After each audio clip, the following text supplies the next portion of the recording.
Hey guys. Tonight, we are not going to Rome. We are going somewhere older. Slower. More patient. To ancient Egypt, a place where power did not just rule the living, but negotiated very carefully with the dead. So before you settle in, adjust your pillow, let the room grow a little quieter, and allow your thoughts to drift at the pace of the Nile itself. Because Egypt did not punish defeated rulers the way you might expect. It did something far more unsettling.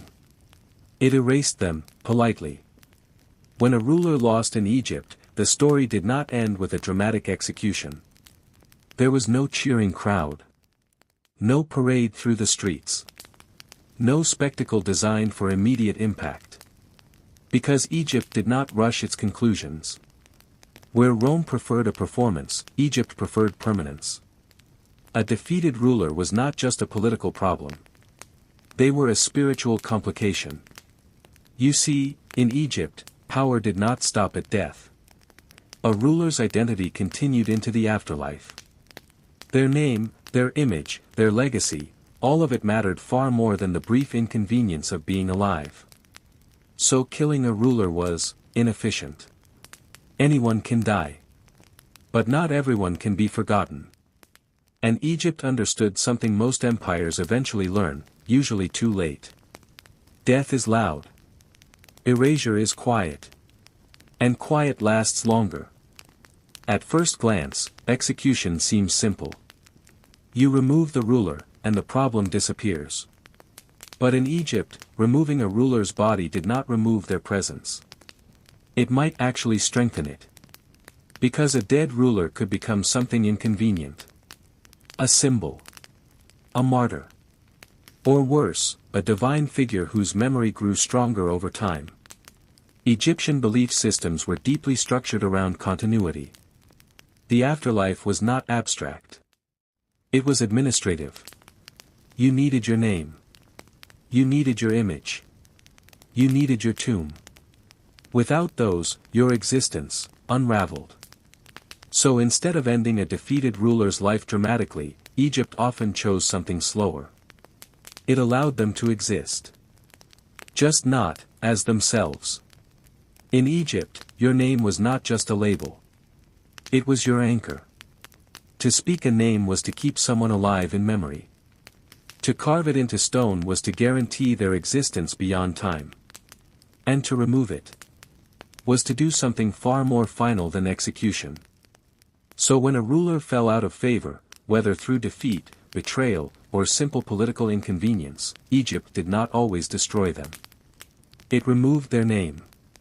Carefully. Deliberately. Stone by stone. Cartouches were chipped away. Inscriptions were altered. Records were rewritten with the calm efficiency of someone correcting a minor clerical error. No anger. No urgency. Just absence. And over time, that absence became complete. Imagine ruling a kingdom. Commanding armies. Being obeyed without question. Having your image carved into temples that touched the sky. And then, slowly, without announcement, you stop existing. Not physically. But historically. Your victories are reassigned. Your monuments are credited to someone else.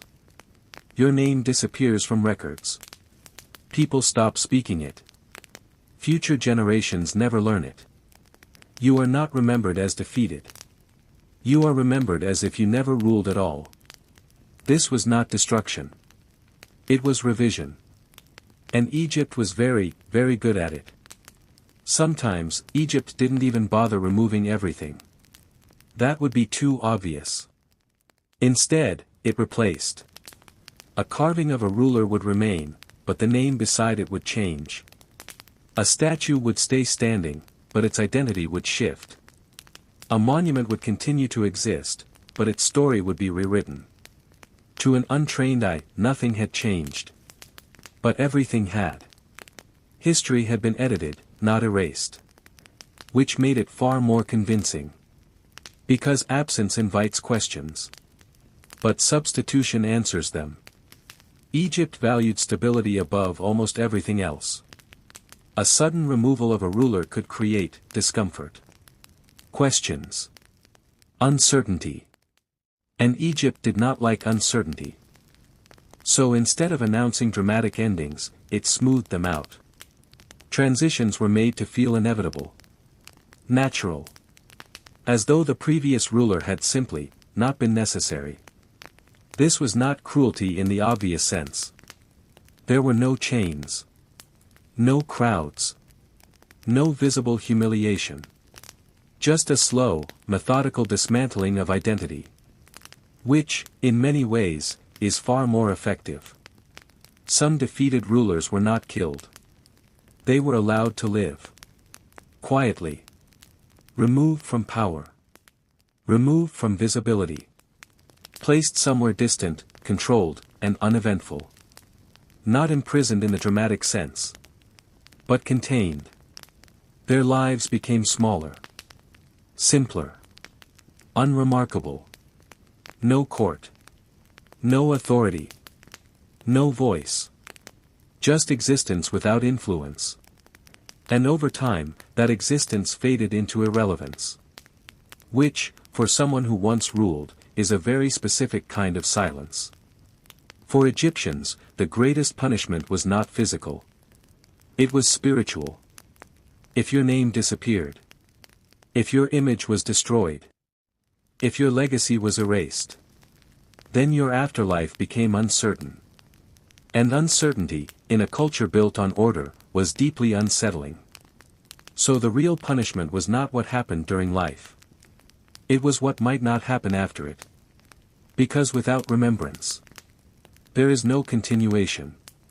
Egypt did not need spectacle. It did not need to prove its power loudly. It simply adjusted reality. And once adjusted, that version became truth. Future generations did not question what was missing. They accepted what remained. Which meant the punishment did not just affect the defeated ruler. It affected everyone who came after. Because history itself had been edited. There is something quietly unsettling about this approach. Because it reminds us that power is not just about control in the present. It is about control over memory. Over narrative. Over what is allowed to exist in the minds of others. Egypt understood that if you control memory, you control everything that follows. And as the night deepens, and the world around you grows quieter, it's worth considering. That somewhere, in the vast stretches of history, there were rulers who lived, commanded, and changed the world. And yet, we will never know their names. Not because they were unimportant. But because they were removed. Carefully. Completely. And without a sound. Now, we continue drifting along the slow, patient current of ancient Egypt, where power did not end with defeat and punishment did not announce itself. It simply settled in. Like dust on stone. Like silence in a room that once held voices. Because in Egypt, once a ruler began to disappear, the process did not stop halfway. It continued, gently but relentlessly, until there was nothing left to recognize. At first, the changes were small. A missing inscription here. A damaged carving there. A name that looked slightly incomplete. Easy to ignore, if you were not looking closely. And most people were not looking closely. They were living their lives, tending fields, making offerings, trusting that the order of the world remained intact. Which, from their perspective, it did. That was the point. Egypt did not want disruption. It wanted continuity. So the removal of a ruler had to feel like nothing had been removed at all. The temples still stood. The rituals continued. The gods were still honored. Only one detail had shifted. And that detail was no longer visible. Over time, the absence became easier to accept. Because memory is fragile. It depends on repetition. Stories must be told again and again to survive. Names must be spoken. Faces must be seen. And when those things stop happening, even the most powerful figures begin to fade. Not suddenly. Not dramatically. But gradually. Like a voice growing quieter with distance. Until eventually, it is gone. And no one remembers what it sounded like. For the defeated ruler, this was not a single moment of loss. It was a process. A slow unweaving of identity. Each day, something else disappeared. A title no longer used. A symbol no longer displayed. A connection no longer acknowledged. Until there was nothing left to hold on to. No recognition. No authority. No place in the structure that once defined them. Just existence, reduced to its simplest form. And even that, over time, became uncertain. Because without recognition, existence itself becomes difficult to measure. You are there. But not seen. You lived. But not recorded. You ruled. But not remembered.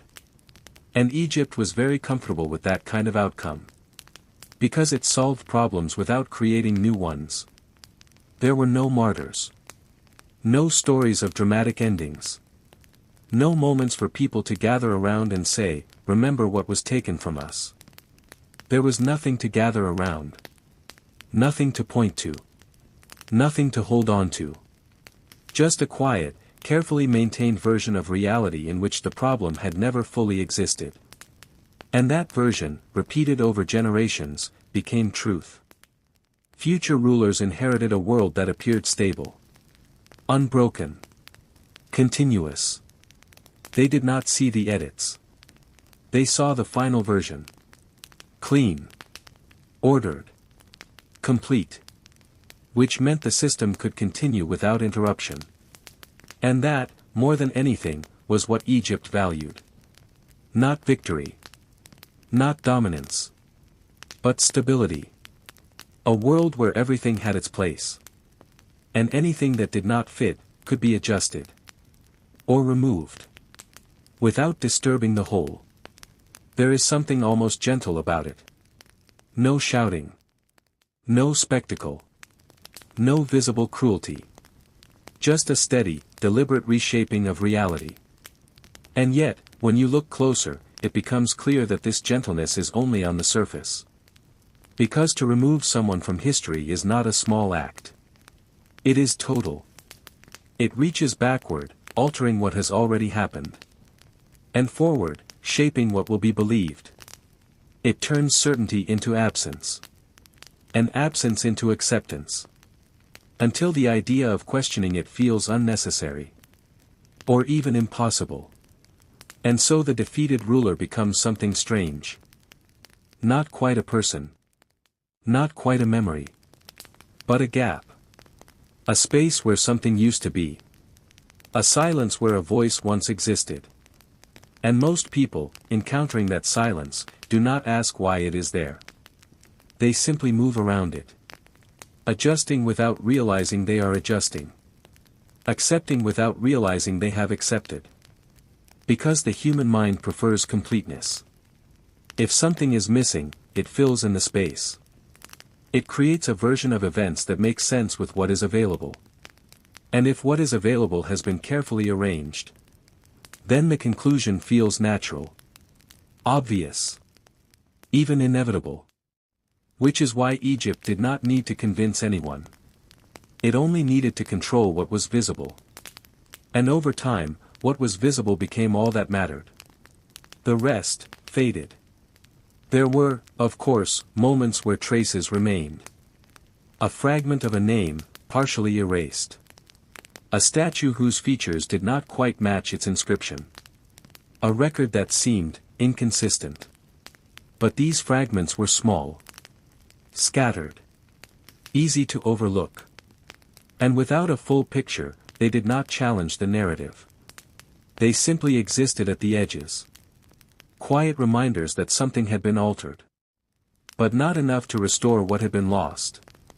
For the defeated ruler, if they were still alive, this process was not abstract. It was lived.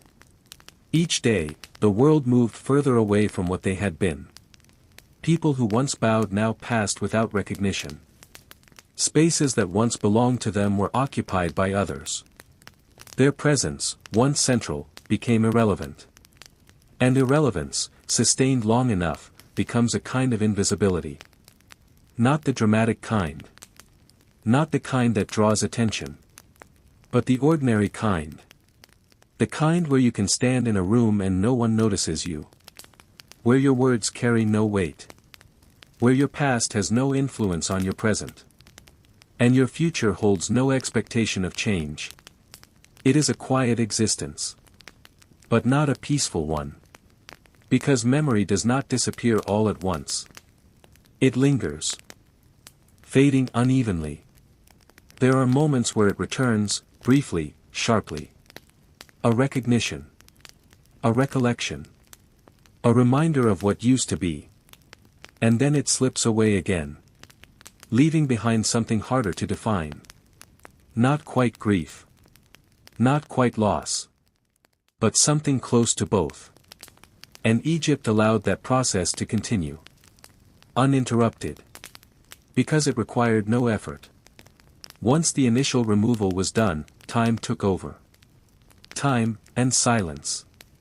And together, they completed the work. Long after the officials had moved on. Long after the carvings had been altered. Long after the names had been erased. The effect continued. Spreading outward. Softening edges. Blurring details. Until the past itself felt distant. Uncertain. And eventually. Unnecessary. Which, in the end, was the goal. Not to destroy the past. But to make it irrelevant. To create a version of history that felt complete without it. A story that flowed smoothly from one ruler to the next. Without interruption. Without complication. Without questions. And as that story settled into place, generation after generation, it became something solid. Something reliable. Something that did not invite doubt. Because doubt requires contrast. And contrast had been removed. Carefully. Thoroughly. Quietly. So that what remained could stand without challenge. And in that quiet, uninterrupted story, the defeated ruler no longer existed. Not as a warning. Not as a lesson. Not even as a mistake. Just, not at all. And the world continued, as it always does, around what has been forgotten. Unaware of what has been lost. Unaware that anything was ever there. And the current continues. Slow, steady, indifferent. Because in ancient Egypt, once something had been removed from the story, the world did not pause to acknowledge it. It adjusted. Quietly. Naturally. Almost effortlessly. Temples did not stand empty for long. Names once carved into stone were replaced with others that fit more comfortably into the present. Priests continued their rituals without interruption, speaking words that had always been spoken, only now attached to someone else. The rhythm of life remained unchanged. And that rhythm was everything. Because rhythm creates stability. And stability prevents questions. If the sun rises, if the Nile floods, if the rituals continue, then the world must still be in order. And if the world is in order, then nothing important could have been lost. That was the illusion. And it was a very effective one. Because most people do not measure history by what is missing. They measure it by what remains consistent. And Egypt made sure consistency was never broken. Even when reality had been carefully edited. Over time, the absence of a ruler became indistinguishable from their non-existence. There was no moment where people collectively forgot. No single point where memory vanished. It simply became less relevant with each passing day. Stories that were not repeated faded. Details that were not reinforced dissolved. And eventually, the idea of that ruler required effort to recall. Effort that no one had reason to make. Because there was nothing to gain from remembering. And everything to gain from accepting the present as complete. For those who lived closest to the transition, there may have been moments of hesitation. A pause before speaking a name. A flicker of recognition when seeing a face that no longer belonged. But hesitation is brief. And recognition, without reinforcement, does not last. The system did not rely on forcing people to forget. It relied on giving them something else to remember. A new ruler. A new narrative. A new version of continuity that felt just as stable, just as permanent. And humans, being what they are, followed the path of least resistance. They accepted what was in front of them. They repeated what was told. And in doing so, they became part of the process. Not deliberately. Not consciously. But effectively. Because erasure does not require participation. Only compliance. And compliance, in a stable system, is easy. It feels like normal. It feels like routine. It feels like life continuing exactly as it should. Which is why Egypt did not need to enforce its version of history aggressively. It simply allowed it to settle. Like silt at the bottom of the river. Layer upon layer. Each new version covering the one before it. Until the original was no longer visible. And digging it up would require effort no one was willing to make. Except, sometimes, traces remained. Small ones. Subtle ones. The kind you would only notice if you were looking very carefully. A carving where a name had been removed, but the space left behind did not quite match the surrounding stone. A statue whose posture suggested one identity, while its inscription claimed another. A record that referenced events without clearly stating who had caused them. These were not loud contradictions. They were quiet inconsistencies. And quiet inconsistencies are easy to ignore. Especially when everything else appears stable. But they existed. At the edges. In the margins. In the spaces where the process had not been perfectly smooth. And for someone paying attention, they hinted at something deeper. Not a mistake. But a decision. A deliberate choice to reshape the past. And leave only fragments behind. Fragments that, on their own, could not reconstruct the whole. For the defeated ruler, if they still lived, those fragments may have been the only evidence that they had ever existed in the way they remembered. A face on a wall that no longer carried their name. A monument that once belonged to them, now attributed to someone else. A legacy that had been redistributed. Reassigned. Rewritten. And there is something uniquely disorienting about that. To see your own past continue. But without you. To recognize pieces of your life, your achievements, your identity. Detached. Repurposed. Absorbed into a story that no longer includes you. It is not loss in the usual sense. Because nothing has been destroyed completely. It is still there. Just no longer yours. And over time, even that recognition fades. Because identity, like memory, depends on reinforcement. Without it, even the strongest sense of self begins to weaken. Edges blur. Certainty softens. And eventually, the question becomes harder to answer. Not, what did I lose? But, what was I, exactly? And when that question no longer has a clear answer, the process is complete. Egypt did not need to declare victory. It did not need to prove dominance. It simply ensured that what remained aligned with its version of order. And anything that did not align was adjusted. Or removed. Without noise. Without disruption. Without leaving behind anything strong enough to resist. Which is why, when we look back now, there are gaps. Places where the story feels incomplete. Where something should be there, but isn't. And those gaps are not accidents. They are the result of a system that understood something very clearly. That power is not just about controlling people. It is about controlling what is remembered about them. Because memory shapes identity. And identity shapes legacy. And legacy determines whether someone truly existed in the way that matters. So when Egypt removed a ruler from history, it was not simply correcting a political problem. It was deciding what version of reality would be allowed to continue. And once that decision was made, everything else followed. Quietly. Patiently. Inevitably. Like the river moving forward, carrying with it everything that remains. And leaving behind everything that does not. And the river does not look back. It carries what it can, and what it cannot carry, it leaves behind without hesitation. In ancient Egypt, this was not seen as cruelty. It was seen as order. Because order required continuity. And continuity required selectivity.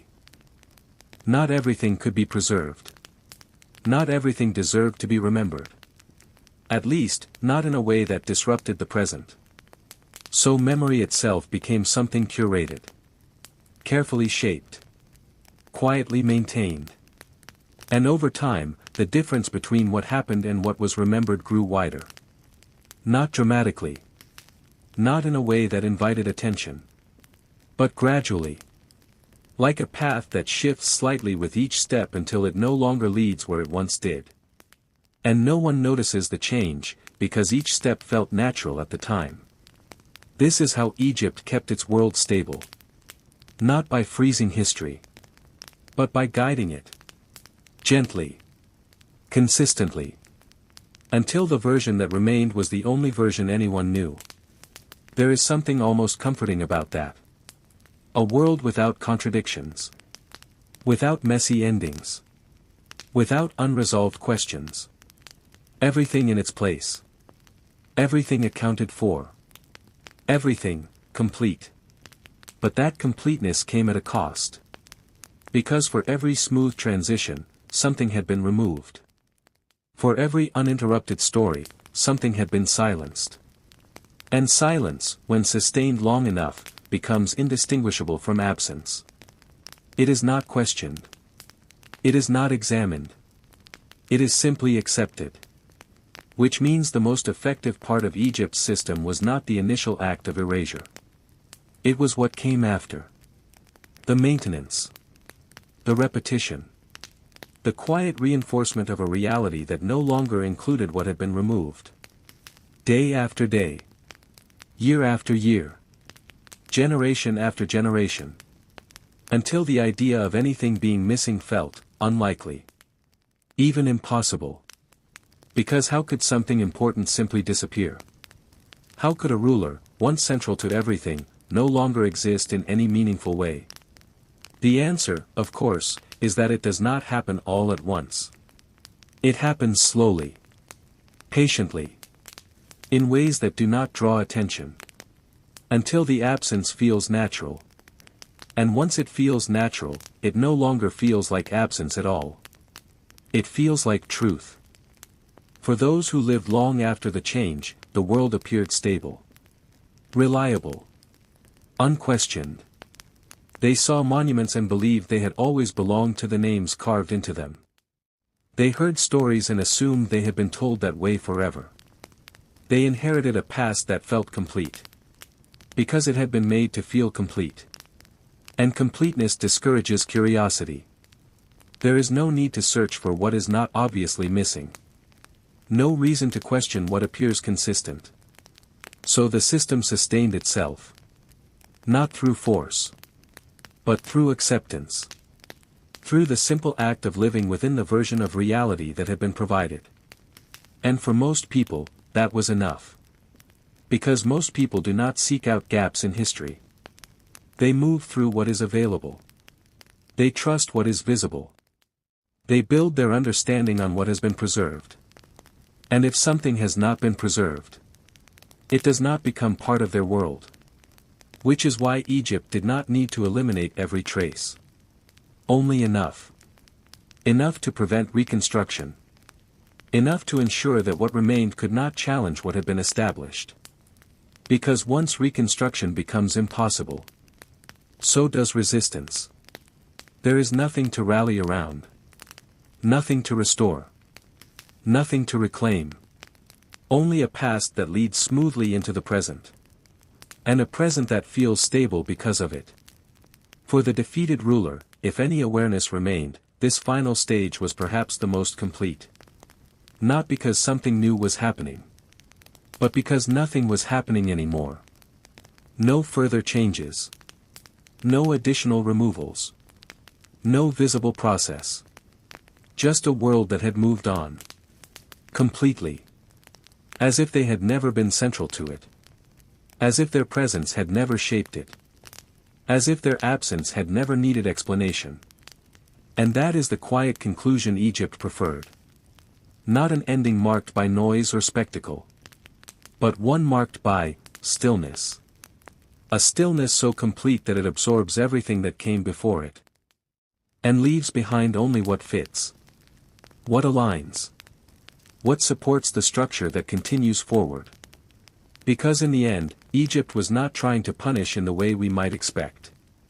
It was not seeking revenge. It was not expressing anger. It was maintaining order.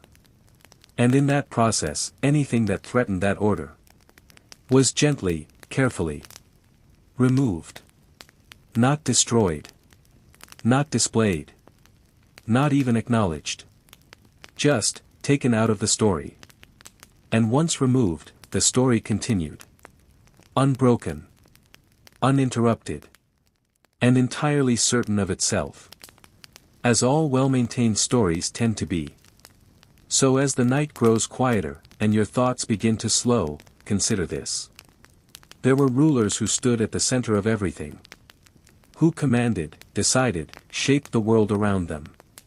And yet, their names do not reach us. Their voices do not echo. Their stories do not survive. Not because they were insignificant. But because significance, in a system like this, is not enough. It must also be allowed. And if it is not allowed, it does not remain.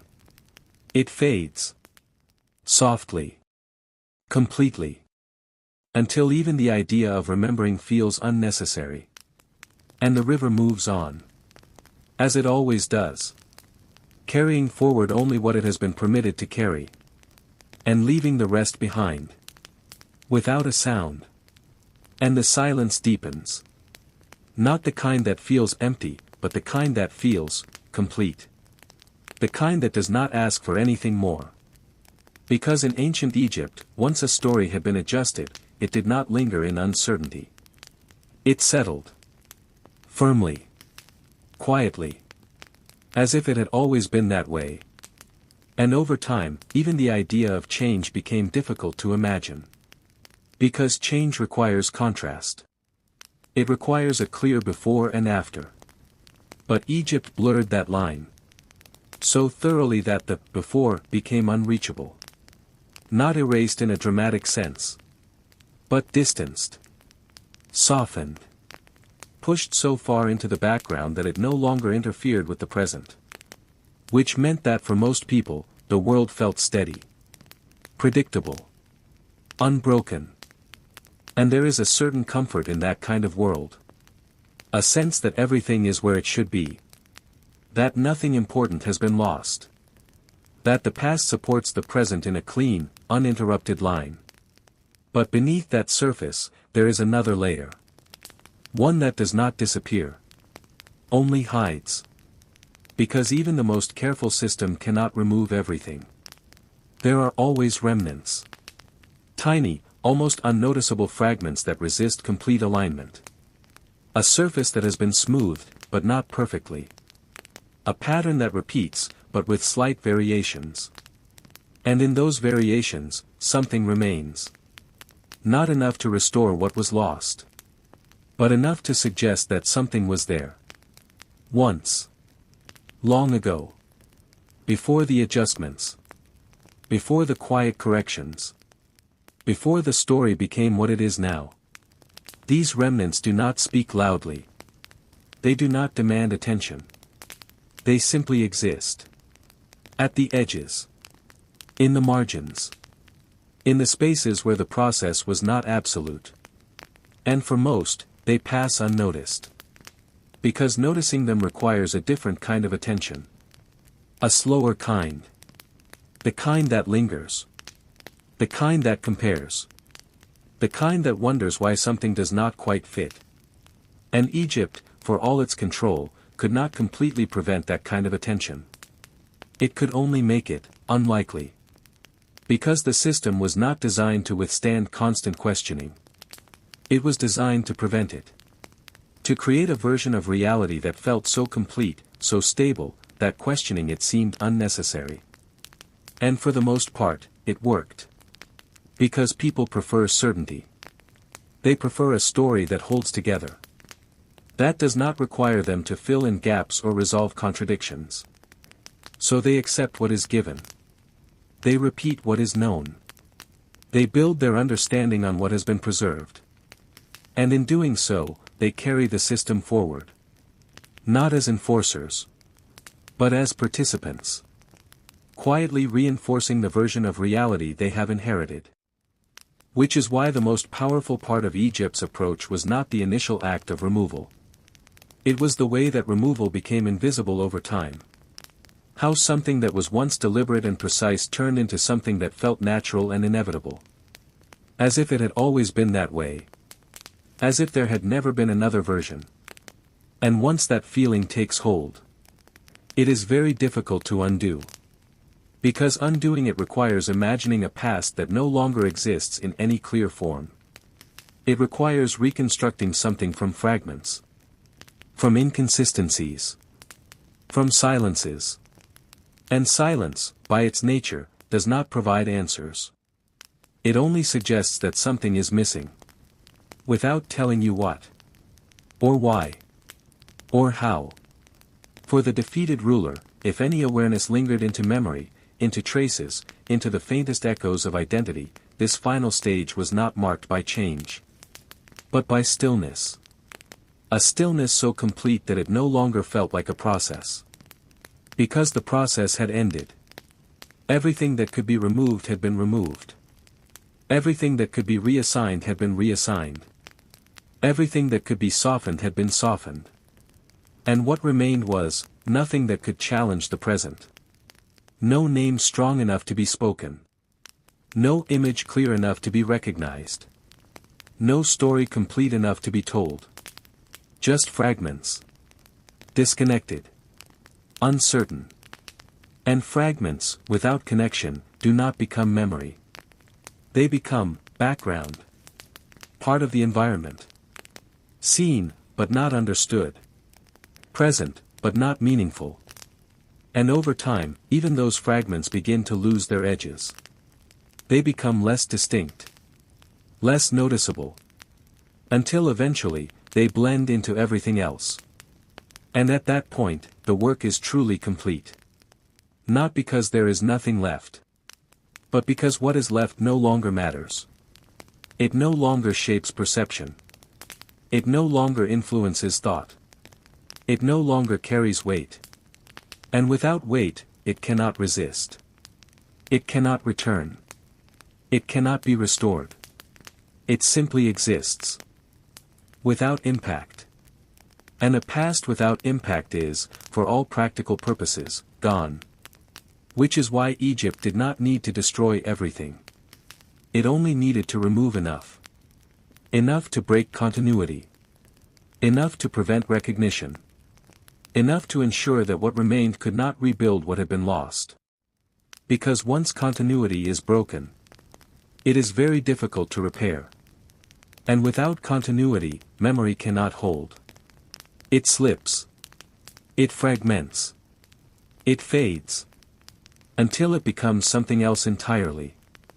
Something quieter. Something softer. Something that does not demand to be remembered. And so the world continues. As it always does. Carrying forward what fits. Letting go of what does not. And rarely pausing to consider what has been left behind.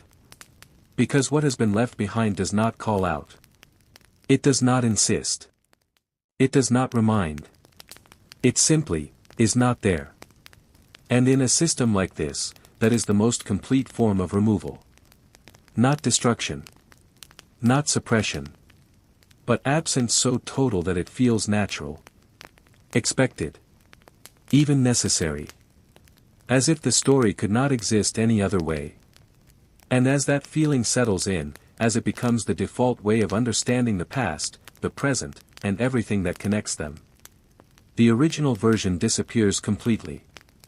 Not in reality, but in perception. And perception, in the end, is what remains. So the river flows. The temples stand. The names that survived continue to be spoken. And the ones that did not remain silent. Not because they were unimportant, but because they were not permitted to remain. And in that quiet, uninterrupted continuity, Egypt achieved something few systems ever manage. A past that feels complete, even when it is not. A story that feels whole, even when pieces are missing. And a sense of certainty that does not invite doubt. Because doubt requires something to hold on to. And here, there is nothing left to hold. Only the steady, unbroken surface of what remains. And the quiet understanding that beneath that surface, there were once other stories. Other names. Other rulers. Now gone. Not with noise. Not with spectacle. But with a silence so complete. It no longer feels like silence at all. And eventually, even the idea of silence changes. At first, silence feels like something. A pause. A gap. A space where something should be. But in ancient Egypt, when silence is maintained long enough, it stops feeling like a gap. It becomes structure. Part of the design. Part of the way the world is understood. No longer something to question. No longer something to notice. Just something that exists, quietly supporting everything around it. And this is where the process reaches its most complete form. Because once silence becomes structure, it no longer needs to be protected. It sustains itself. People build around it. Think within it. Accept it without realizing there was ever an alternative. And at that point, the original absence is no longer experienced as loss. It is experienced as normal. As expected. As the only version that ever could have existed. Which is why Egypt's approach did not rely on constant maintenance forever.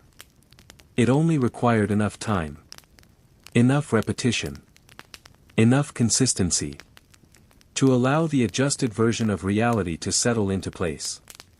Once it did, the system could relax. Not because it had lost control, but because control was no longer being challenged. There was nothing left to challenge it with. No competing narrative. No surviving identity. No clear memory strong enough to return. Only a stable, uninterrupted flow of what had been preserved. And what had been preserved felt complete. Which meant it did not invite reconstruction. It did not encourage curiosity. It did not leave room for doubt. Because doubt needs friction. And friction had been smoothed away. Carefully. Patiently. Over time. For those living within that world, there was no sense of missing pieces. No awareness of hidden layers. Only the present, supported by a past that seemed consistent. Reliable. Certain. And certainty is powerful. It shapes how people think. How they remember. How they pass on what they know. It becomes the foundation for everything that follows. So when a child learned the names of rulers, they learned a version that had already been refined. Already been adjusted. Already been made to fit. And they repeated those names. Without hesitation. Without question. Because there was no reason to question them. And when they grew older, they passed that same version forward. Not as something they had chosen. But as something they had received. And in that quiet exchange, the system continued. Not through force.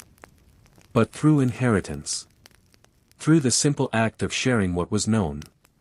Which is how the most effective systems operate. They do not need to assert themselves constantly. They become part of the environment. Part of the way things are understood.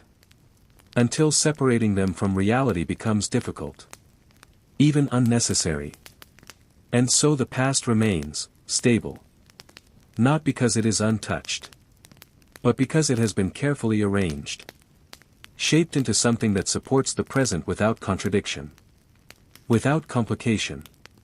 Without interruption. And anything that once threatened that stability is no longer part of the visible structure.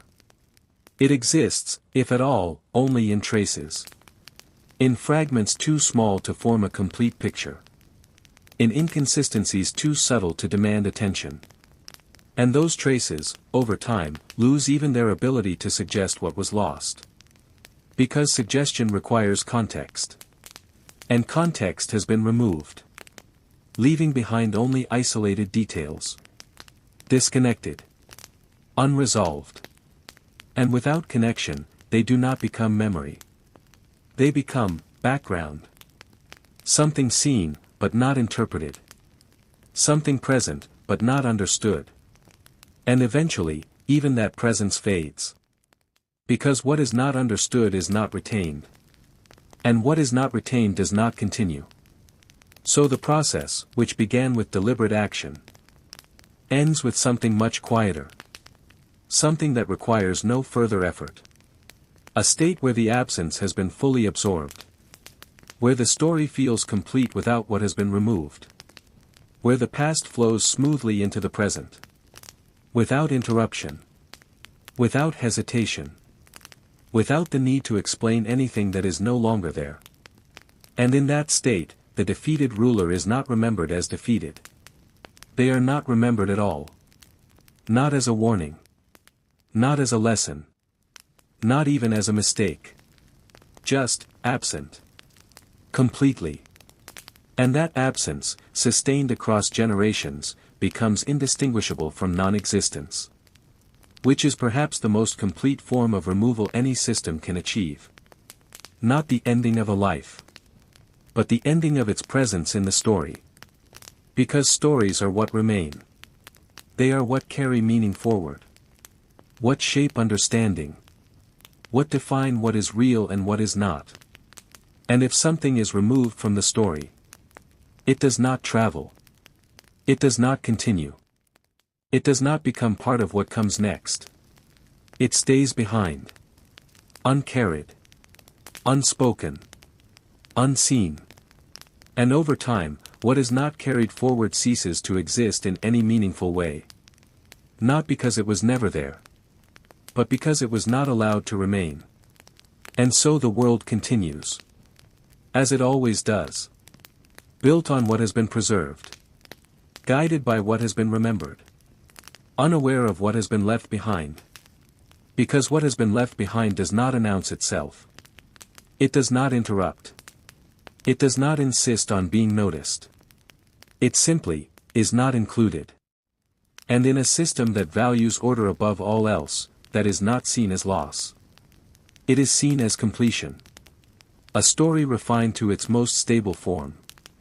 A past adjusted to support the present. A continuity that does not break. Does not falter. Does not question itself. And within that continuity, everything appears exactly as it should. Balanced. Ordered. Certain. Even if that certainty rests on what is no longer there.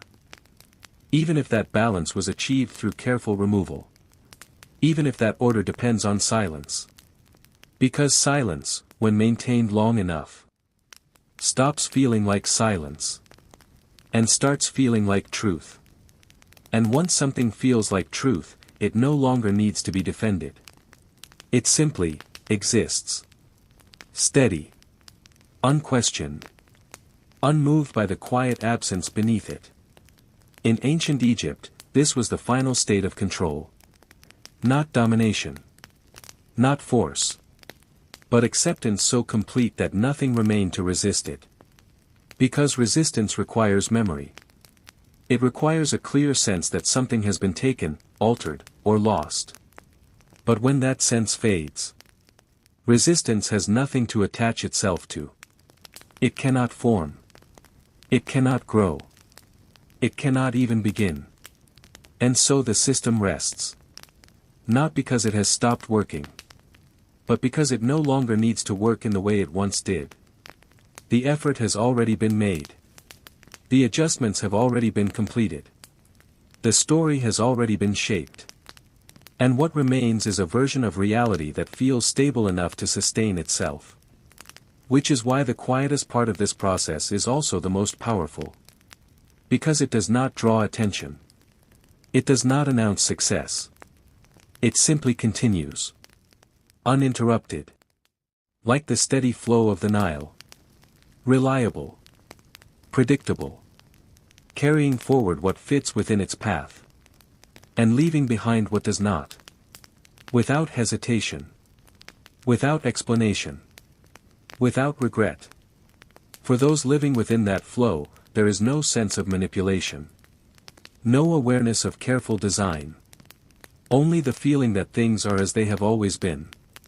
And that feeling is difficult to challenge. Because it is supported by everything around it. By monuments that appear consistent. By records that align. By stories that connect without contradiction. Each piece reinforcing the others. Each detail confirming the whole. Until the entire structure feels solid. Complete. Certain. And certainty, once established, is rarely questioned. Not because it is perfect. But because it is comfortable. It allows the mind to rest. To move forward without needing to revisit what has already been settled. And Egypt understood that comfort. It understood that people do not seek out uncertainty when stability is available. They do not search for missing pieces when the picture appears whole. They do not question what has always seemed consistent. So the system did not need to hide its work aggressively. It only needed to ensure that the result felt natural.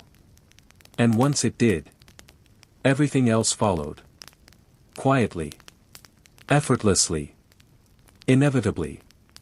Because when a version of reality feels natural, it becomes difficult to imagine any alternative. The idea that something might be missing begins to feel unlikely. Even unnecessary. And over time, that idea fades completely. Leaving behind only what has been preserved. Only what has been allowed to remain. Only what fits within the structure that continues forward. And in that structure, there are no visible gaps. No obvious absences. No clear signs that anything has been removed. Only a smooth, continuous narrative. Flowing from one moment to the next. From one ruler to another. From one generation to the next. Without interruption. Without hesitation. Without doubt. But beneath that smooth surface, there is always a deeper layer. One that does not disappear entirely. Only becomes inaccessible. Because what has been removed from memory does not cease to exist completely. It lingers. Not as a clear image. Not as a defined story. But as something less precise. A faint sense. A subtle irregularity. A quiet suggestion that something, somewhere, does not fully align. And most of the time, that suggestion is ignored. Not out of carelessness. But because it lacks clarity. It does not provide enough information to form a conclusion. Only enough to create a moment of uncertainty. And uncertainty, without resolution, is uncomfortable. So it is set aside. Dismissed. Allowed to fade. Which is exactly what the system relies on. Not the absence of all traces. But the inability of those traces to form something meaningful. Because meaning requires connection. And connection has been broken. Carefully. Deliberately. Completely enough that what remains cannot rebuild what was lost. And so the traces remain scattered. Isolated. Unresolved. Until they lose their ability to suggest anything at all. Becoming part of the background. Part of the environment. part of the world as it is understood. And once they reach that point, they are no longer traces. They are simply there. Without significance. Without context. Without the power to change anything. And at that stage, the process is truly complete. Not because everything has been erased, but because nothing that remains can alter the story. Nothing can challenge the structure. Nothing can return what has been removed. And that is the kind of completeness Egypt aimed for. Not perfection, but stability. A state where the past supports the present without contradiction. Where memory aligns with what has been preserved. Where the story moves forward without interruption. And where anything that once stood outside that alignment no longer exists in a way that matters. So the world continues. As it always does. Built on what remains. Guided by what is remembered. Unaware of what has been quietly set aside. Because what has been set aside does not call attention to itself. It does not demand recognition. It does not insist on being restored. It simply is not part of the story anymore. And in a system like this, that absence is not seen as loss. It is seen as order. As completion. As the natural shape of things. Even if that shape was carefully formed. Even if that order required removal. Even if that completeness rests on silence. Because silence, when it becomes permanent, is no longer experienced as silence. It becomes the foundation. And everything built on that foundation feels stable. Certain. Unquestioned. As if it had always been there. As if it could never have been otherwise. And in that certainty, the past settles into place. Not as it was, but as it has been allowed to remain. And the difference between those two things disappears. Quietly. Completely. Without leaving anything behind that could bring it back. And when nothing remains to bring it back, the past becomes still. Not silent in the way we usually imagine. But settled. Fixed into a shape that does not shift, does not argue, does not reveal what has been smoothed away. In ancient Egypt, this stillness was not accidental. It was the result of patience. Of time used not to rush outcomes, but to let them sink into place. Because time, more than anything else, completes what people begin. It softens resistance. It blurs sharp edges. It turns certainty into assumption. And assumption, repeated often enough, becomes belief. Not because it has been proven, but because it has never been seriously challenged. So the story continues. Passed from one voice to another. From teacher to student. From parent to child. Each repetition reinforcing the last.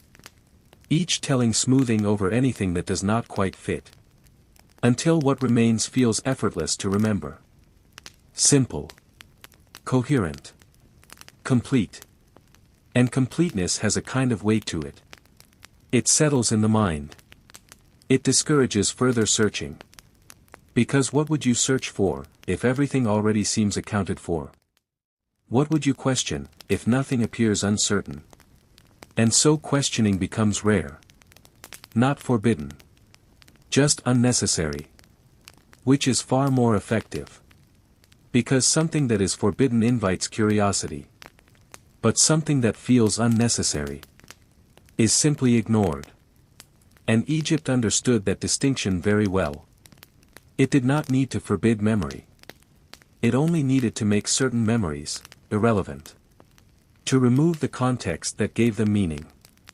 To separate the fragments from the story they once belonged to. And once that separation was complete, the fragments could remain without consequence. Seen, but not understood. Present, but not connected. Existing, but not remembered. And over time, even their presence fades into something softer. Something less defined. Until they become part of the background texture of history. Not something you focus on. Just something that is there, quietly supporting everything else. Like worn stone beneath your feet. Familiar. Unnoticed. Taken for granted. And this is where the process reaches its deepest point. Not when something is removed. But when its absence is no longer felt.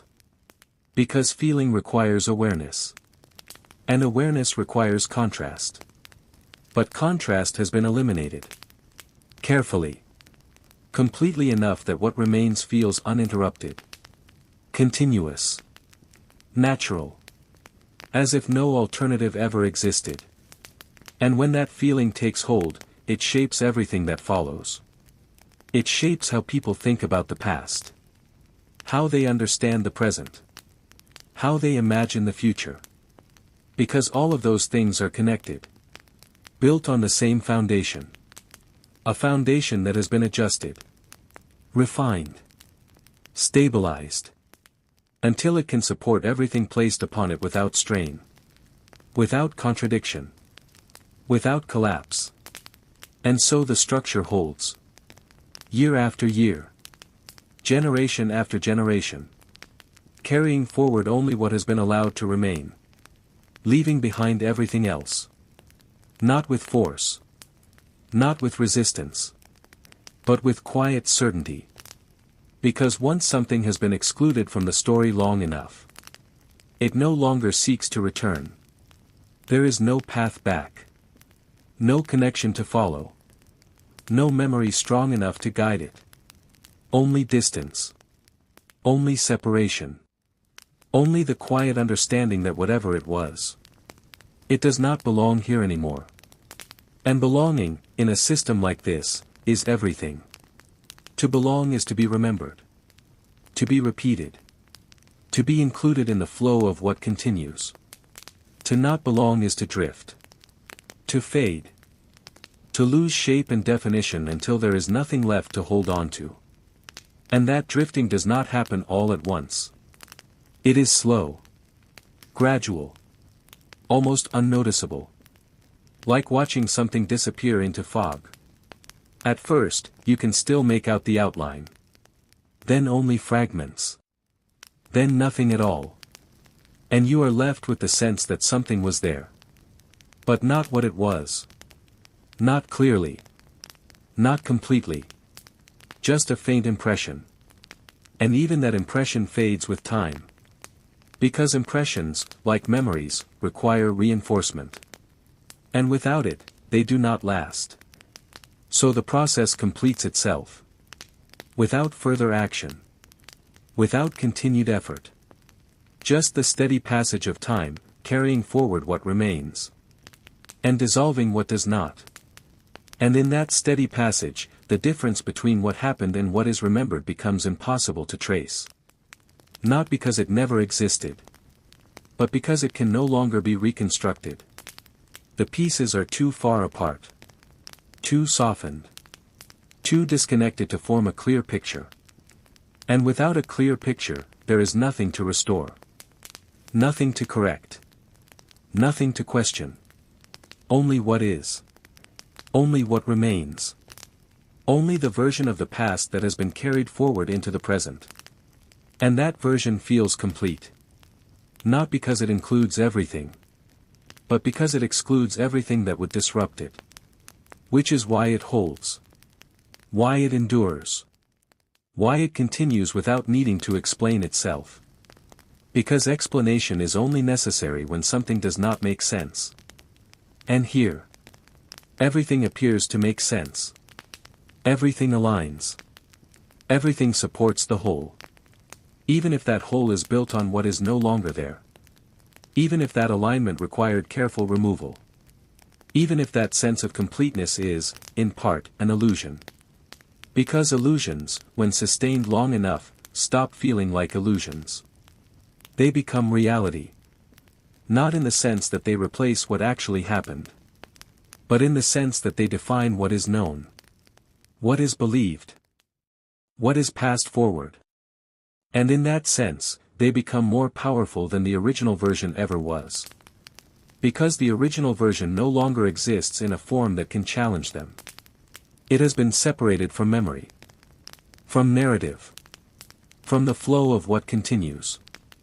And once that separation is complete, there is nothing left to bring it back.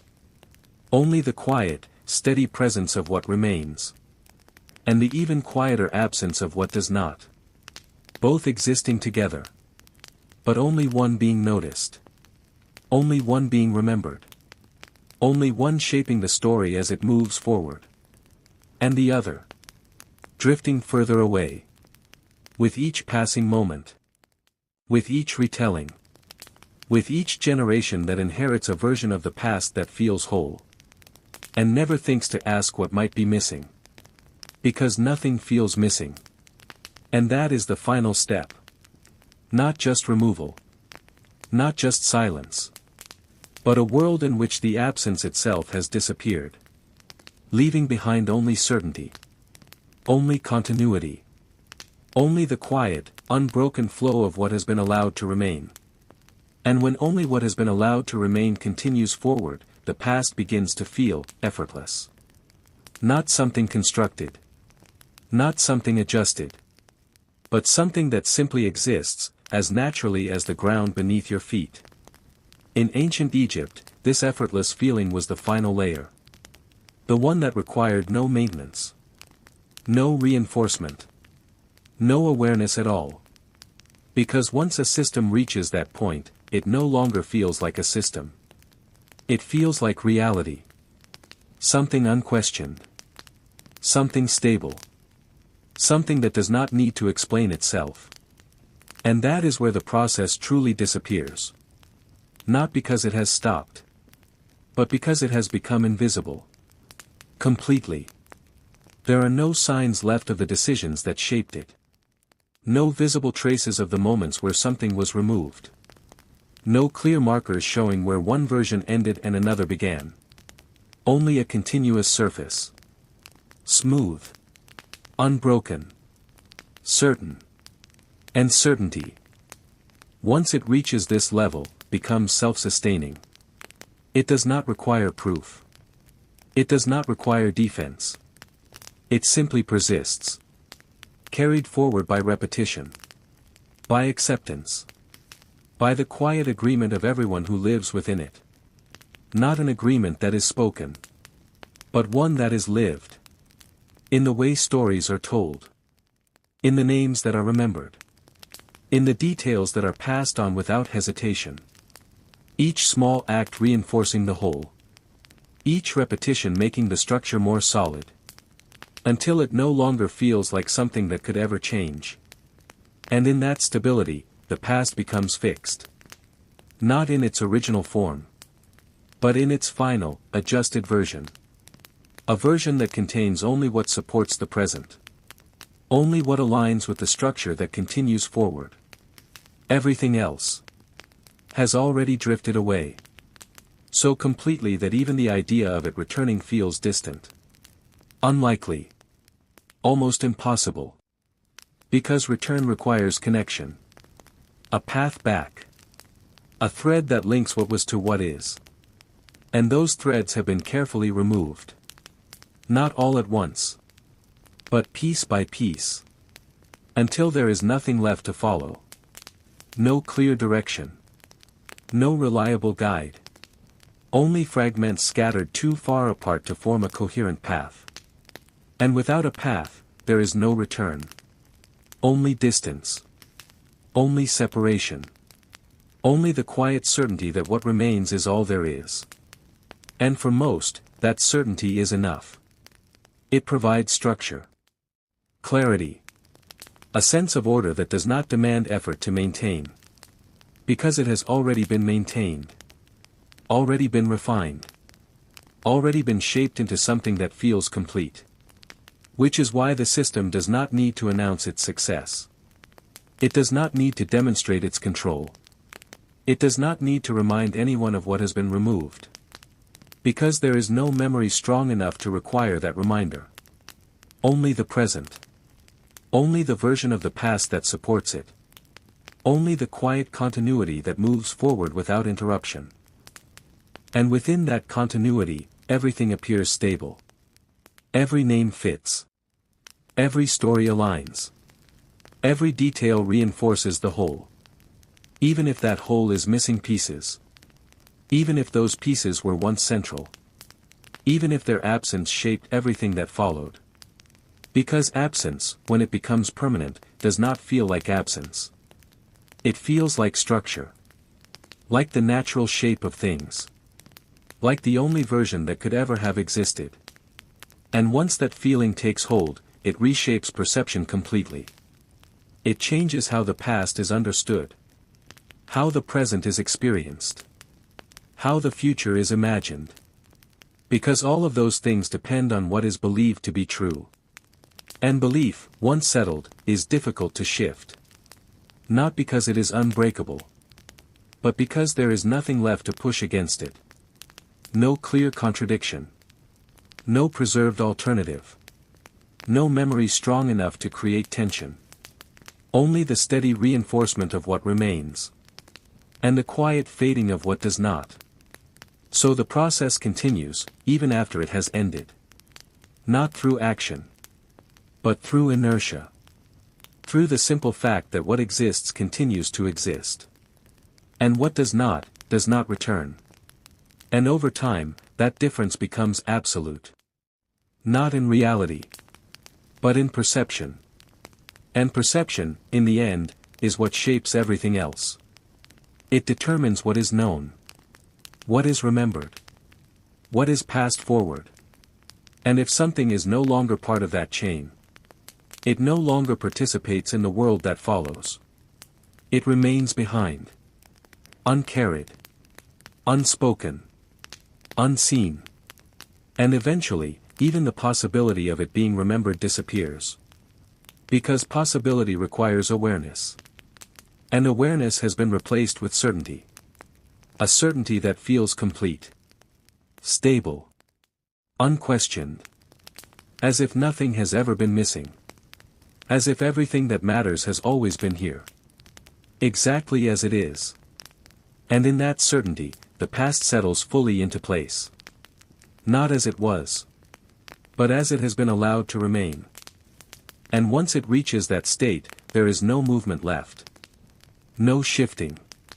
No adjustment. Only stillness. A stillness that holds everything in place. Everything that survived. Everything that was preserved. Everything that continues to shape what comes next. And beneath that stillness, there is nothing left to disturb it. Nothing left to challenge it. Nothing left to bring back what has been lost. Only the quiet, uninterrupted presence of what remains. And the even quieter absence of everything else. So quiet that it no longer feels like absence at all. And when absence no longer feels like absence, the story reaches its quietest form. A version of the past that does not echo. That does not shift. That does not invite you to look beneath it. In ancient Egypt, this was not an ending. It was a state. A condition in which everything that could have disrupted the surface had already been softened, removed, or allowed to fade beyond recognition. So what remains is calm. Not because nothing happened. But because what happened no longer presses against the present. It no longer insists on being remembered. It no longer asks to be understood. It simply does not rise. Like something resting at the bottom of a river, covered layer by layer, until the shape is gone and only the surface remains. And the surface is smooth. Consistent. Unbroken. It reflects only what is above it. Not what lies beneath. Which is why, for those living within this version of reality, there is no sense of distortion. No feeling that something has been rearranged. Only the quiet confidence that everything is as it should be. That the past supports the present without resistance. That the story flows without interruption. And flow is important. Because flow creates ease. It allows thought to move without friction. Memory to settle without confusion. Understanding to form without effort. And Egypt valued that ease. Not because it avoided complexity. But because it controlled it. It decided what complexity remained visible. And what complexity would be absorbed. Quietly. Completely. Until it no longer required attention. And once complexity disappears from view, what remains feels simple.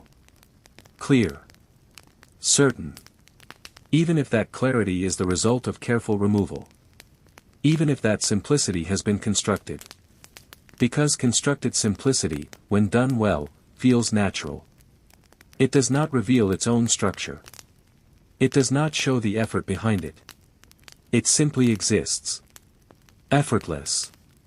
Unquestioned.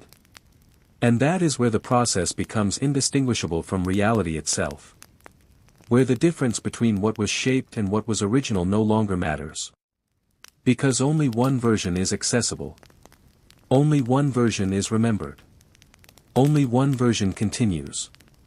And everything else exists only as a possibility that can no longer be reached. Not because it was never there. But because there is no longer a path to it. No clear thread to follow. No preserved connection strong enough to guide the way back. Only distance. Only separation. Only the quiet certainty that what is here now is all that needs to be understood. And for most, that certainty is enough. It provides a sense of completeness that does not require investigation. A structure that does not invite disruption. A past that feels settled. Resolved. Finished. But beneath that sense of completion, there is always the possibility, however faint, that something more once existed. Something not fully captured. Something not fully carried forward. A version of events that does not align perfectly with what remains. And that possibility, even when it is not clearly defined, lingers. Not as a question. But as a subtle absence. A space that has been filled so smoothly that it no longer feels like a space at all. And yet, if you were to slow down. To look closely. To trace the edges of what remains. You might begin to notice the stillness. The way certain parts of the story do not move. Do not change. Do not expand. As if they have reached their final form and can go no further. And in that stillness, there is a kind of quiet finality. Not the dramatic kind. Not the kind that announces itself. But the kind that settles. Deeply. Permanently. Until it becomes part of the foundation. And once something becomes part of the foundation, it is rarely examined. It is simply trusted. Relied upon. Built upon. Which is why the most complete form of control is not visible. It is structural. It shapes the way everything else is understood without needing to be seen directly. And Egypt, with its patience, its attention to continuity, its preference for quiet resolution, reached that level. Not by overwhelming the present. But by guiding the past. Carefully. Deliberately. Until the version that remained could support everything that followed without strain. Without contradiction. Without the need to explain what had been removed. And in that guided past, the defeated ruler has no place. Not because they were insignificant. But because their significance no longer fits within the structure that continues. And anything that does not fit. Does not remain. Not in a way that can be recognized. Not in a way that can be restored. Only as something that once was. And is no longer. And even that phrasing, over time, becomes too much. Because it suggests a before. And a before requires memory. And memory, without reinforcement, does not hold. So eventually, even the idea of once was fades. Leaving behind only what is. Only what remains. Only what continues to be repeated, remembered, and understood. And in that repetition, the story becomes fixed. Not because it cannot change. But because nothing remains to change it. No missing piece large enough to shift the structure. No forgotten name strong enough to alter the narrative. No hidden thread capable of pulling everything back into a different shape. Only the steady, uninterrupted presence of what has been allowed to remain. And the quiet, complete absence of everything else. So as the night settles fully, and the world grows still around you, the story rests in that same stillness. Not unfinished. Not unresolved. But, settled. Into a form that does not move. Does not question. Does not remember beyond what it has been allowed to remember. And in that stillness, everything feels complete. Even if it is not. Even if something important was once there. Even if that something shaped everything that followed. Because what remains is all that can be known. All that can be held. All that can continue. And everything else has already drifted beyond reach. Quietly. Patiently. Completely. Leaving behind nothing but the surface of a story that feels whole. And the silence that made it that way. And the surface holds. It does not ripple. It does not reveal what lies beneath. It simply remains, as it is. In ancient Egypt, that surface was never meant to be questioned. It was meant to be lived upon. Accepted. Trusted. Because a stable surface allows everything else to function without interruption. People build their understanding on it. They pass it forward. They rely on it without needing to test its depth. And over time, that reliance becomes habit. A quiet, steady habit of accepting what is presented without searching for what is not. Not out of carelessness. But out of ease. Because ease is powerful. It reduces friction. It smooths thought. It allows life to continue without unnecessary complication. And Egypt understood that a world without visible contradiction is easier to live in. Easier to maintain. Easier to pass on. So contradiction was not confronted. It was removed. Or softened. Or allowed to fade until it no longer created tension. And once tension disappears, the need to resolve it disappears as well. Leaving behind a version of reality that feels complete. Even when it is not. Because completeness is not always about inclusion. Sometimes, it is about exclusion done so carefully that it cannot be detected. And when exclusion reaches that level, it becomes invisible. Not hidden. Not concealed. Simply, absent. And absence, when it is total enough, does not attract attention. It blends into everything else. Becomes part of the structure. Part of the way things are. Which is why the story, as it now exists, does not feel incomplete. It does not feel like something is missing. It feels finished. Resolved. Certain. And certainty creates stillness. A kind of mental quiet where nothing pushes against what is known. Nothing challenges the shape of the narrative. Nothing disrupts the flow of understanding. And in that stillness, everything settles. Thought slows. Questions fade. Attention drifts. Because there is nothing left to hold on to that would pull it back. No loose thread. No unresolved detail. No lingering contradiction. Only the smooth continuity of what remains. And that continuity carries forward. Unbroken. From one moment to the next. From one generation to another. Each layer building on the last.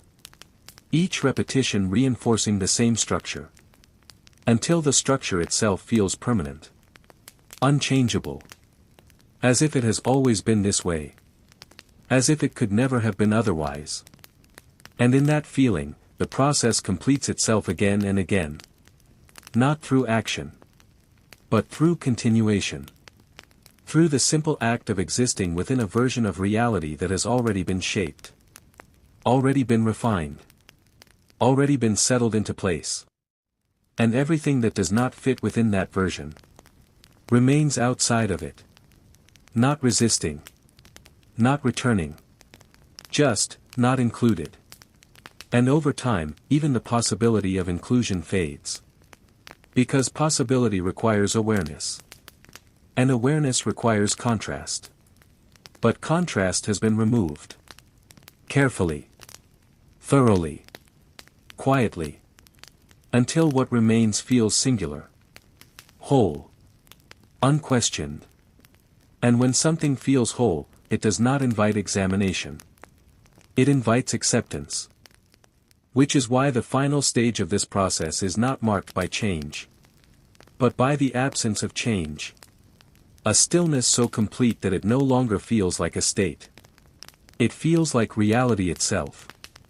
And within that reality, the past exists only in the form that has been preserved. Only in the version that has been carried forward. Only in the story that continues to be told. Everything else has already fallen away. Not dramatically. Not visibly. But completely enough that it cannot return. And so the story rests. Not because it has ended. But because there is nothing left to move. Nothing left to adjust. Nothing left to resolve. Only what remains. Only what continues. Only what has been allowed to stay. And beneath that steady, unbroken surface, there is no disturbance. No echo. No trace strong enough to rise again. Only the quiet, settled weight of what has been left behind. And the even quieter certainty of what remains above it. Still. Unchanged. Complete. At least, in the way it has been allowed to be. And in that allowed completeness, everything finds its place. Not by accident. Not by chance. But by the quiet absence of anything that might have displaced it. In ancient Egypt, this was the final condition of a story that no longer needed to explain itself. It simply continued. Without resistance. Without interruption. Without the need to look backward. Because looking backward requires something to find. A trace. A thread. A memory strong enough to follow. But here, there is no thread left to follow. No clear trace to uncover. No memory intact enough to reconstruct what once stood at the center. Only the present, supported by a past that feels stable. Complete. Sufficient. And sufficiency is quiet. It does not ask for more. It does not suggest that something is missing. It rests. Confident in its own structure. Even if that structure has been carefully arranged. Even if that confidence depends on what has been removed. Because once removal is complete, what remains carries no sign of it. No visible seam. No point of tension. No indication that anything was ever different. And without that indication, the mind does not wander. It does not question. It does not search. It simply accepts. And acceptance, repeated over time, becomes something deeper. It becomes assumption. A quiet certainty that what is known is all there is to know. And that certainty shapes everything. It defines the boundaries of thought. The limits of curiosity. The edges of imagination. Because imagination, like memory, relies on what is available. And when only one version of the past is available, only one version can be imagined. Everything else falls outside the frame. Unseen. Unconsidered. Unreachable. And in that limitation, there is a kind of peace. A stillness that comes from not having to reconcile multiple possibilities. From not having to question what is known. From not having to wonder what has been left behind. Because there is nothing left that feels incomplete. Nothing that pulls at the edges of understanding. Nothing that resists the shape of the story. Only the steady, continuous presence of what remains. And that presence is enough. It fills the space completely. Leaves no room for absence to be felt. No room for silence to be noticed.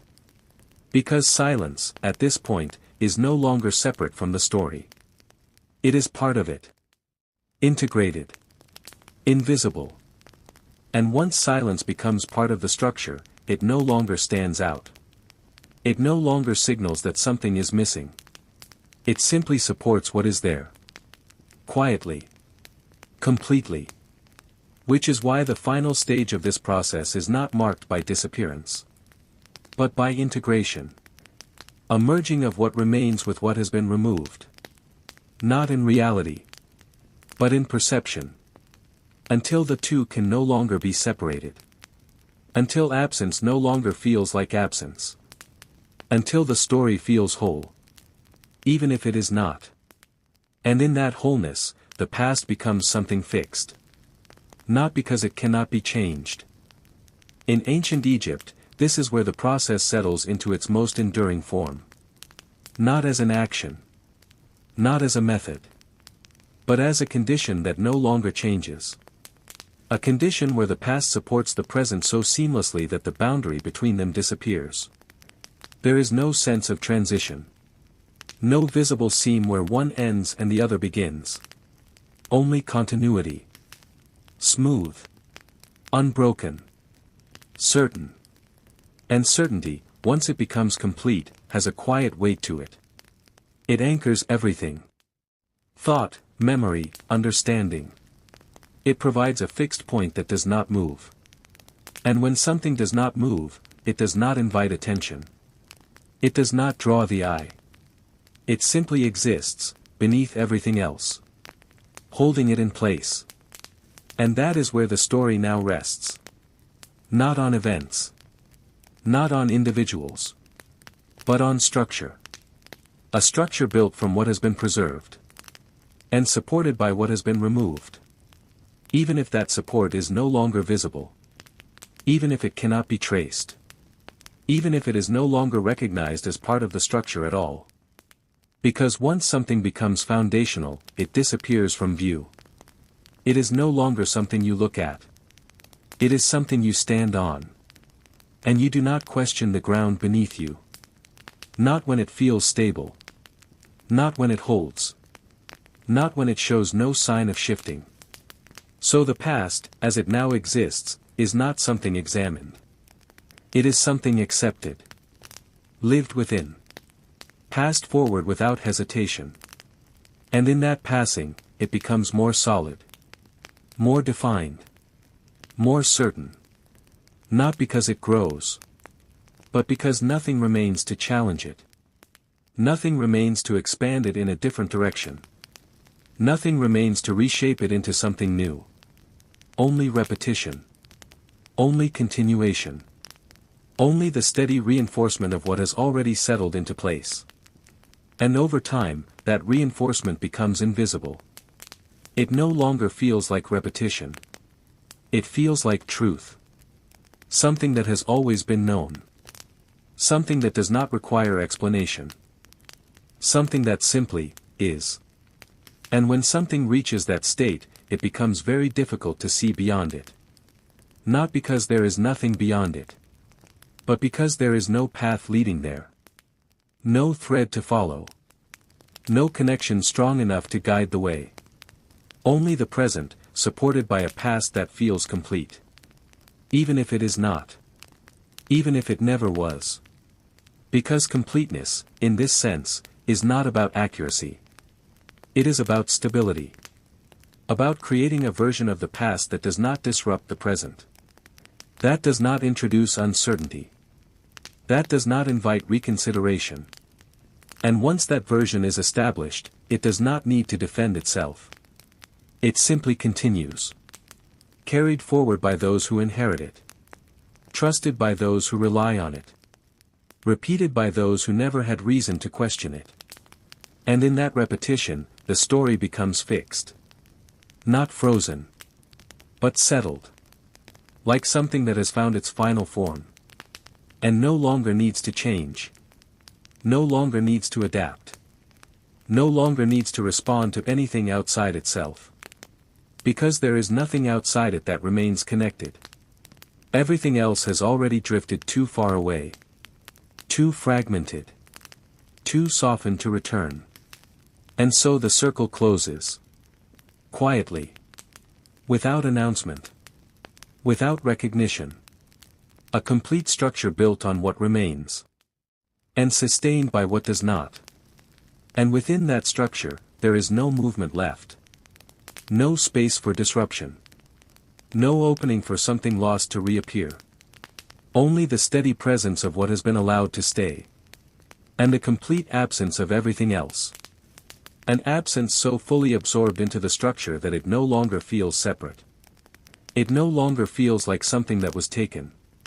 It feels like something that was never there. And once it feels that way, the process is truly finished. Not because the past has been erased, but because it has been reshaped into something that no longer reveals what has been removed. Only what remains. Only what continues. Only what continues. And that continuation is steady. Uninterrupted. Unchallenged. It does not speed up. It does not slow down. It simply moves forward, carrying the same structure, the same certainty, the same quiet completeness with it. From one moment to the next. From one generation to another. Always the same. Always aligned. Always free of anything that might disturb its balance. And balance, once perfected, does not invite change. It resists it. Not actively. Not forcefully. But by offering no place for it to begin. No gap to enter. No tension to resolve. Only stillness. Only structure. Only the quiet certainty of what already exists. And so the story remains exactly as it is. Not because it cannot change. But because nothing remains that would cause it to. No memory strong enough to return. No fragment clear enough to connect. No absence noticeable enough to question. Only what has been preserved. Only what has been allowed. Only what continues to move forward without interruption. And in that uninterrupted flow, everything feels settled. Final. Complete. As if it has reached the point where no further adjustment is needed. Where no further shaping is possible. Where the structure has become so stable that it no longer shifts at all. And that is where it rests. Not ending. Not beginning. Just, remaining. Exactly as it is. Held in place by the quiet absence of everything that is no longer there. Supported by a silence so complete that it no longer feels like silence. Only the steady, unchanging presence of what remains. And the deep, unbroken sense that nothing else was ever needed. And when nothing else feels needed, even the idea of before begins to dissolve. Not abruptly. Not all at once. But gradually, like something losing definition in dim light. In ancient Egypt, the past no longer stretches backward as a long, uncertain path. It settles into something shorter. Closer. More contained. A past that feels as if it has always led directly to this moment, without deviation, without interruption, without anything that might complicate the line. And when the past feels that direct, it becomes easier to trust. Easier to accept. Easier to carry forward without hesitation. Because a straight path does not invite reconsideration. It does not suggest detours. It does not hint at alternatives. It simply continues. Clear. Defined. Certain. And certainty, once it becomes this complete, begins to shape perception in quieter ways. It does not announce itself. It does not demand attention. It simply adjusts the way things are seen. The way events are interpreted. The way meaning is assigned. Until everything aligns with what is already understood. Everything fits within the structure that has been established. Even things that might once have stood apart. Even details that might once have suggested a different direction. They are absorbed. Reinterpreted. Placed carefully into the existing pattern until they no longer stand out. Until they no longer create tension. Until they feel as though they have always belonged. And once everything belongs, there is no reason to question the arrangement. No reason to look for something outside it. No reason to imagine that anything could exist beyond it. Only the quiet acceptance that what is here is complete. That what remains is sufficient. That what continues is all there is. And in that acceptance, the final layer settles into place. Not a layer of action. Not a layer of change. But a layer of permanence. A sense that this version of the story is not just current, but final. Not in the sense that nothing else could ever be added, but in the sense that nothing else is required. Nothing else is missing. Nothing else needs to be found. And when a story reaches that point, it no longer moves. It does not expand. It does not contract. It simply holds. Steady. Unchanging.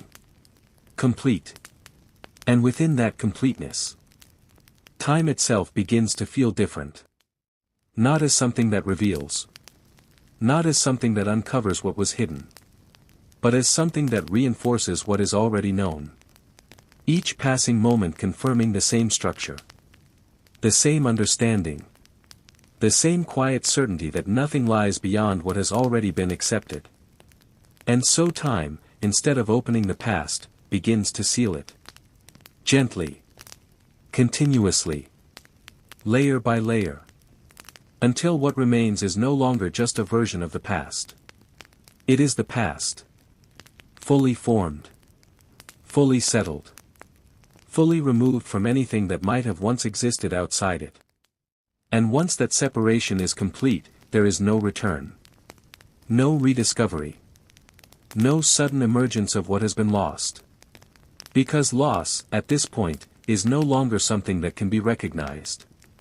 It has been absorbed into the structure so completely that it no longer exists as loss at all.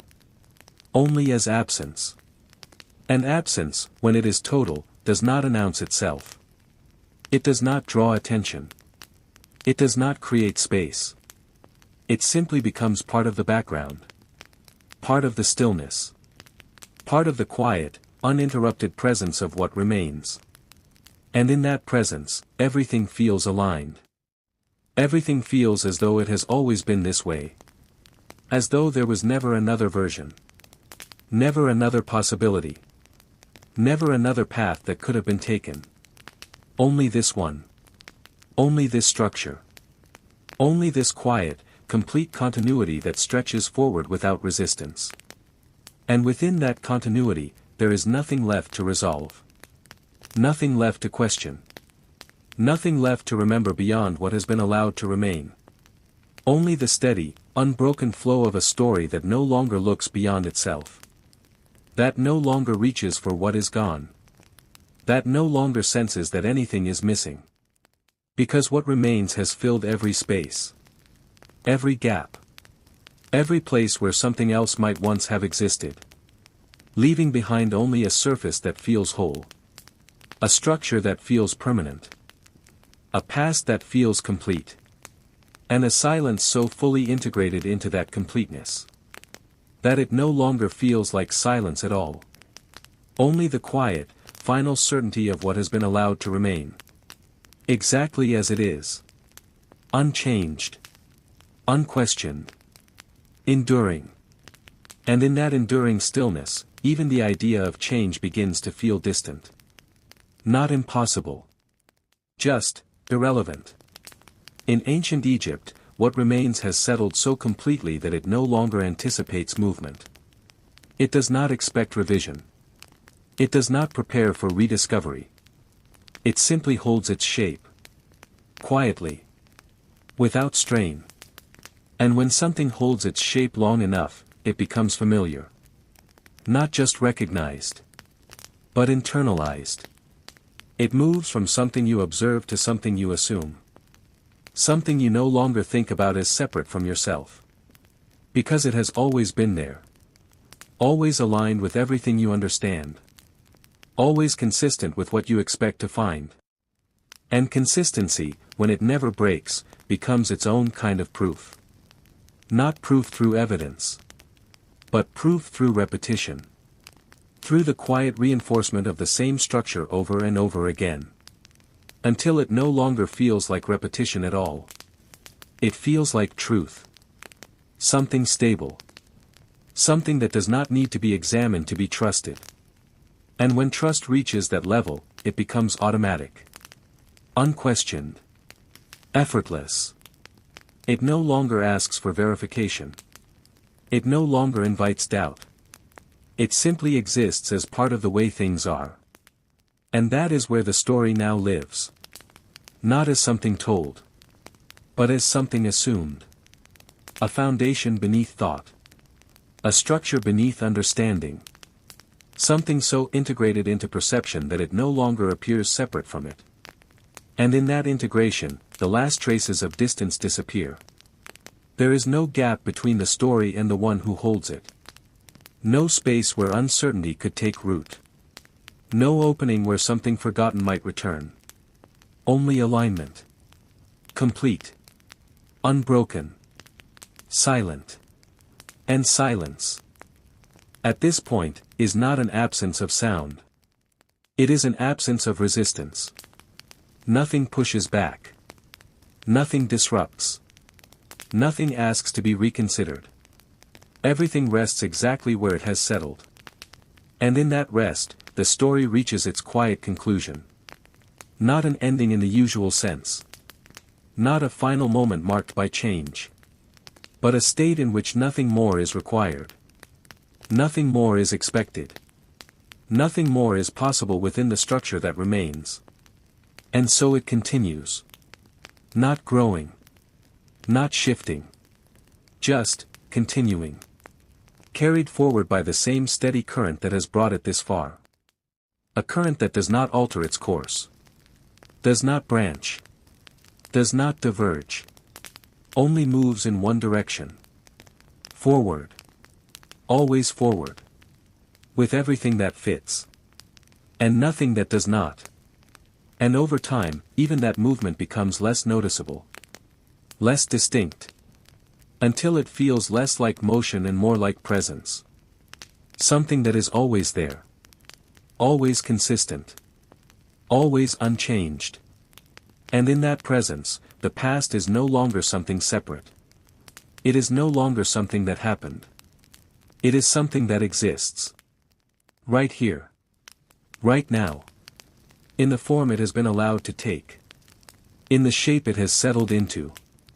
In the quiet, unbroken certainty of what remains. And beyond that, there is nothing left to reach. Nothing left to recover. Nothing left to question. Only the steady, silent continuation of a story that has fully closed around itself. And rests. Complete.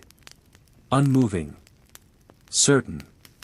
As if it has always been this way. As if it could never have been anything else. And when it feels as though it could never have been anything else, even imagination begins to narrow. Not forcibly. Not deliberately. But naturally, in response to what is available. In ancient Egypt, imagination no longer stretches backward to reconstruct what might have been. It moves within the boundaries of what remains. Exploring. Rearranging. But never stepping beyond the frame that has been set. Because stepping beyond requires something to step toward. A hint. A fragment. A possibility strong enough to suggest direction. But here, direction does not exist outside the structure. Only within it. Only along the lines that have already been drawn. And so imagination becomes internal. Circling what is known. Deepening what is already understood. But never breaking the surface. Never reaching beyond the edges. Because the edges no longer feel like edges. They feel like the natural limits of reality. The natural shape of the past. The natural boundary of what can be known. And when boundaries feel natural, they are rarely questioned. They are accepted. Lived within. Trusted without needing to be tested. And that trust reinforces everything else. It strengthens the structure. Stabilizes the narrative. Ensures that what remains continues to hold its place without disruption. Without challenge. Without the need to adapt. And over time, that stability becomes so complete that even the concept of instability fades. Not because instability never existed, but because nothing remains that can represent it. Nothing remains that can reintroduce it. Only the steady, uninterrupted presence of what has endured. And in that presence, everything feels aligned. Everything feels consistent. Everything feels as though it belongs exactly where it is. And belonging, once it is absolute, leaves no room for displacement. No room for something lost to return and find its place again. Because there is no place left unfilled. No space left undefined. Only a structure that has settled fully into itself. And that settlement is final in a quiet way. Not declared. Not announced. But understood without needing to be said. Felt in the way nothing shifts. Nothing moves. Nothing reaches beyond what is already there. Only the gentle continuation of what has been preserved. Carried forward without interruption. Without alteration. Without awareness of anything beyond it. And as it continues. And when time no longer alters a thing, that thing begins to feel permanent. Not just enduring. But fixed beyond the reach of change. As if it exists outside the flow that touches everything else. And in that sense of permanence, something subtle happens. The need to remember fades. Because remembering is a response to loss. A way of holding on to what might otherwise disappear. But here, nothing appears to disappear. Nothing appears to be at risk. Everything that exists within the structure continues exactly as it is. So memory relaxes. It no longer strains. It no longer searches. It simply rests within what is already known. And what is already known feels complete. So complete that it does not invite expansion. Does not invite correction. Does not invite return. Only quiet acceptance. Only steady presence. Only the ongoing sense that everything necessary is already here. And when that sense becomes absolute, the final distinction disappears. The distinction between what is remembered and what is real. Because when only one version remains, there is nothing to compare it to. Nothing to measure it against. Nothing to question it with. So it becomes reality by default. Not because it has been proven. But because it is the only thing that continues. And continuation, over time, becomes its own kind of truth. A truth that does not argue. Does not defend itself. Does not explain. It simply exists. Unchallenged. Unchanged. Unmoving in any meaningful way. And in that unmoving state, everything settles even further. Into something deeper than stillness. Something quieter than silence. A kind of complete resolution. Where nothing presses forward. Nothing pulls back. Nothing remains unfinished. And in that resolution, the story no longer feels like a story at all. It feels like a condition. A fixed state of understanding. A structure that exists without needing to be told. Without needing to be remembered. Without needing to be carried forward. Because it is already there. Already present. Already complete in every way that matters. And beyond that, there is nothing. Not an empty nothing. Not a void waiting to be filled. But a quiet, settled absence of anything beyond what remains. No alternative. No hidden layer. No forgotten version waiting to surface. Only what is. Only what continues. Only what has been allowed to exist within this final, unbroken form. And in that form, everything is exactly where it will always be. Unmoved by time. Untouched by change. Unaware of anything that once existed outside it. Because outside no longer exists. Only inside. Only the structure. Only the quiet, endless presence of what remains. And that presence does not ask for continuation. It does not require it. It simply is. complete, still, final in a way that does not announce itself, but leaves nothing left that could ever follow. And when nothing can follow, even the sense of sequence begins to fade. Not suddenly. Not in a way that can be noticed. But slowly, as if the idea of next loses its meaning. In ancient Egypt, what remains no longer points forward. It does not lead anywhere. It does not suggest continuation. Because continuation implies change. And here, nothing changes. Everything that exists has already settled into its final position. Every detail aligned. Every element fixed. Every piece exactly where it will always be. So the idea of progression becomes unnecessary. There is no unfolding. No development.